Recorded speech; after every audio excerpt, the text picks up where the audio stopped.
that fear instilled in me now. And for many years, that fear kept telling me, you know, you don't have a place here in Arizona. You don't have a place to be able to change your community within government and politics. But now I know that's far, far from the truth.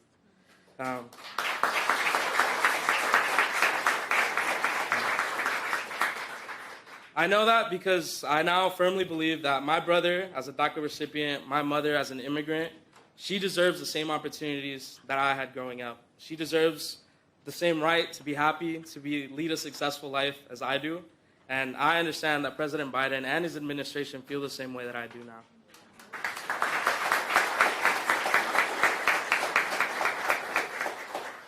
President Biden has shown time and time again that he does have the Latino community's back. He's cut costs for the Latino families so that we can further and more easily afford medication, childcare, so that we can survive and live our daily lives. He's been, rigorously protecting Social Security, which is super important for Latino seniors, and he's been able to provide health coverage for, around 350,000 Arizonans with the Affordable Care Act.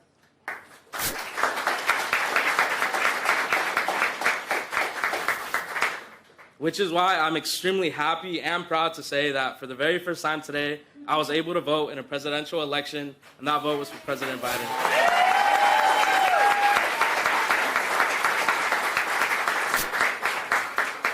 Now, that vote wasn't only for President Biden, but it was for the future of my brother as a dreamer, my mother as an immigrant, for my future as a student and just a resident here in Arizona. It was for the future of America and for the future of Arizona, which is the state I love. And through this voting, we can really hold up the ideals that my mom and brother dreamed of when they first came here. I know there's a huge Latino population. I'm in it here in Arizona. And I know that, a lot of people say we have the potential to impact the country, but I know we do have the potential to impact the country. And we will impact the election. And that's why us as Latinos, we need to come together to re-elect President Biden. Because President Biden, he is a leader. He puts our people first. Él pone la raza primero.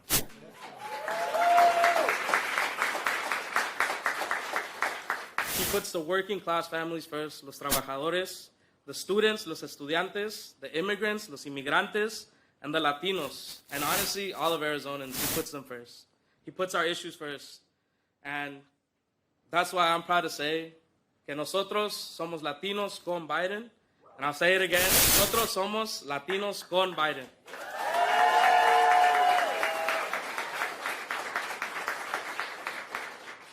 Now, it is my absolute honor and privilege to introduce the 46th President of the United States, President Joe Biden. Thank you.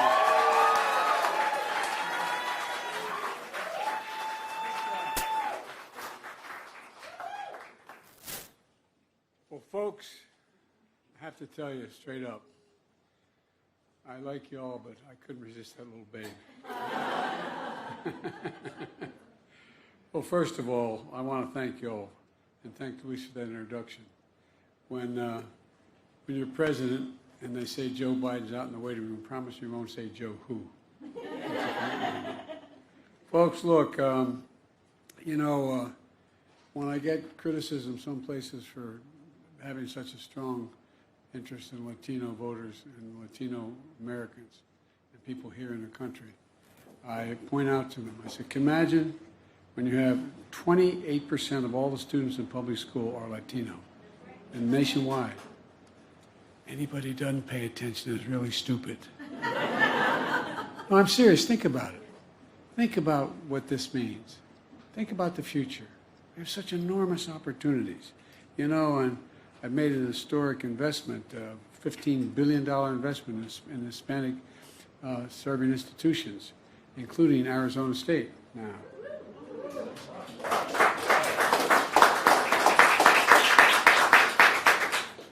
But I should have started off by thanking Mary and Earl. Thank you very, very much. Thank you very much. Small businesses like yours all across America are the glue that holds communities together, and we want to thank you for that. I really mean it. Thank you. Look, I want to thank my campaign manager you heard speak first. She is, it's a little bit in her blood. Cesar Chavez is her grandfather.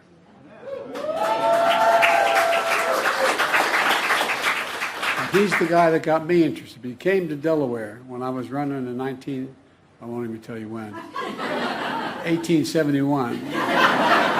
He came to Delaware in the 1970s to help deal with. Has a gigantic industry in agriculture. That whole thing called the Delmarva Peninsula, Delaware, Maryland, Virginia. It's a $4 billion industry, primarily in agriculture, but particularly in chickens. And he was organizing, and I got involved with him and trying to make some headway. And in Southern Delaware, they talk at you like this, you know what I mean? And it was one of the best things I ever did in my life, because I learned a whole heck of a lot that I didn't know. You know, one of the things is that someone who did so much to improve the lives of Latinos all across Arizona and all across the country, and it's in her blood. It's in her blood deeply. I'm sure it is a lot of you as well. I'm excited to be down the street from our new campaign headquarters. I don't think we could fit everybody in at this moment, but in the heart of the community. And we have 7 offices that are opening here and by the end of the month. Second thing, you know, last time you're the reason why, in large part, I beat Donald Trump. Yes. Let's beat him again.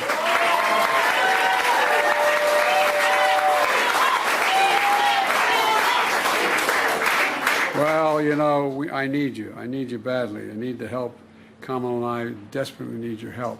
Because, look, there's only about 6 or 7 states that are going to determine the outcome of this election. They're toss-up states. This is one of them. And I made sure that, by the way, when I got elected, that I told you my campaign would look like America. My administration would look like America. We have, and I've followed through on that. For example, Secretary Becerra is lowering prescription drug costs. He's heading up one whole agency. Secretary Cardona is easing student debt, among other things. And Administrator Guzman is investing in small business. Look, I want to remind folks, because we turned out in 2020, we achieved the lowest unemployment rate for Latinos in a long, long time. We cut Hispanic child poverty to record lows. We lowered the health care costs. We made historic investments in Latino small businesses, and we addressed gun violence in the communities. And we're excited now that ASU is joining the ranks of other historic serving institutions, because they can get part of that $15 billion now.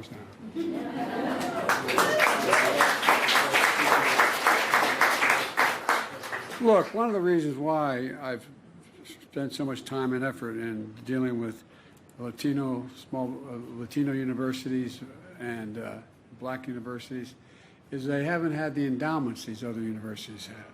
So the jobs of the future, the high-tech jobs, they don't have the laboratories. They don't have the ability to train.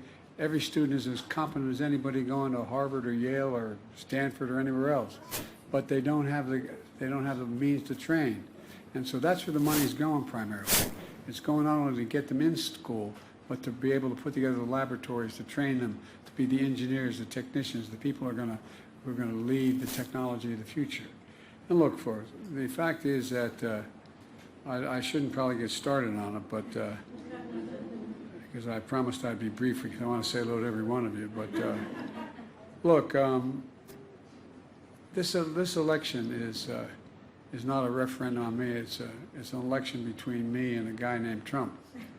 And this is a guy whose the way he talks about the Latino community is, well, in 2016 he called Latinos criminal, drug dealers, and rapists when he came down that escalator. Now he says immigrants are poisoning the blood of our country. What the hell is he talking about? No, I'm serious. Think about it. We are, in fact, the reason we're as good as we are is because we are the most diverse country in the world. Seriously, the most.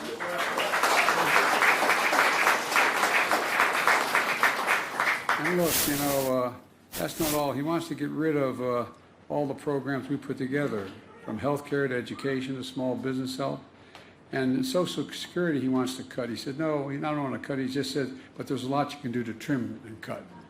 Well, let me tell you something. Folks, he only cares about the wealthy. I love this quote from him. At Mar-a-Lago, Trump told his friends, and I quote, "I know plenty of you, and you're rich as hell, and we're going to give you more tax cuts." That was recent, okay? Well, that's the last thing I'm going to do. I want to tell you.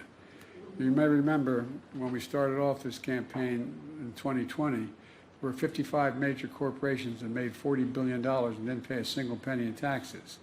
And I was able to get a 15% minimum tax on them and paid for every single thing we did and still cut the budget $1 trillion.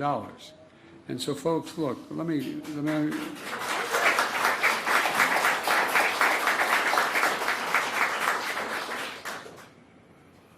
I don't want to get going, give me the whole speech because I want to meet you. Let me just tell you one thing.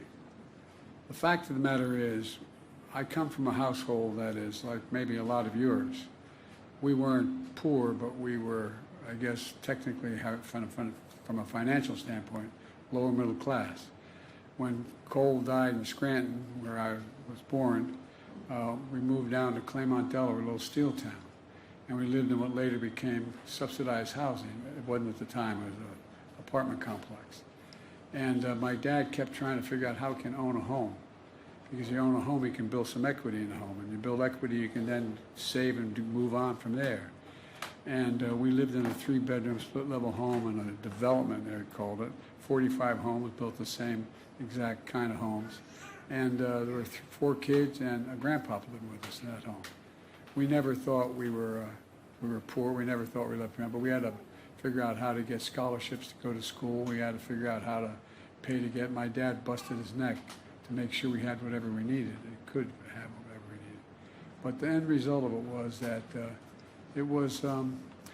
we used to have a thing called trickle-down economics, where if the wealthy did very well, it trickled down, everybody did fine.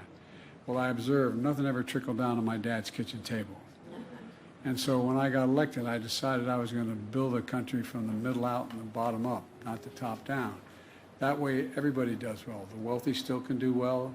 They don't pay their taxes very much, but if they do well, I'm serious. And the middle class does well, and the poor have a way up. And so that's when we were able to create all these jobs nationwide. That's why we've been able to grow the economy as we have. And it's just starting to kick in. And folks, look, you know, I'll end by saying this. The tax system now is not fair. Trump wants another $2 trillion tax cut. That's what he says he wants, the first thing he wants to do when he gets elected. Well, his administration caused the biggest deficit in American history in a 4-year period, the biggest in American history. And we've cut deficit by the time it's out, over $2 trillion. We've cut the deficit. But here's what he wants to do. He wants to make sure that the biggest corporations continue to benefit. Well, look, in the United States today, and I'll end with this, there are 1,000 billionaires. I'm a capitalist. If you can make $1 billion, wonderful. If you can make $1 million, wonderful. But I tell you what, you ought to pay your fair share.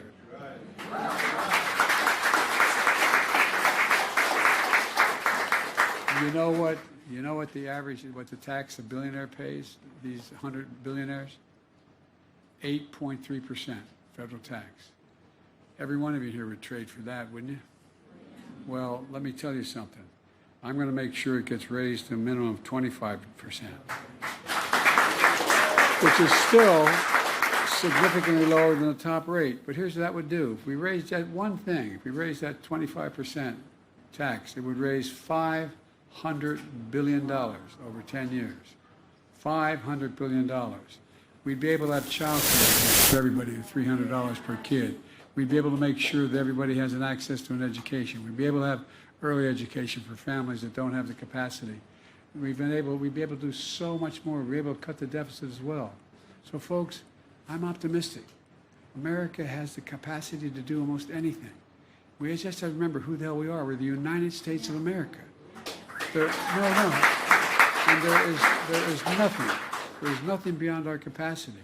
We're the only nation in the world that's gone through, like a researcher in history, the only nation in the world that has gone through every crisis we've ever gone through, we've come out stronger than we went in. Only case, only nation. Let's remember who we are. We're the United States of America. Nothing's beyond our capacity when we work together. And with you all, we're going to work together and change the world here. not a joke. There's so much more to say, but I'm going to stop now. Thank you, thank you, thank you.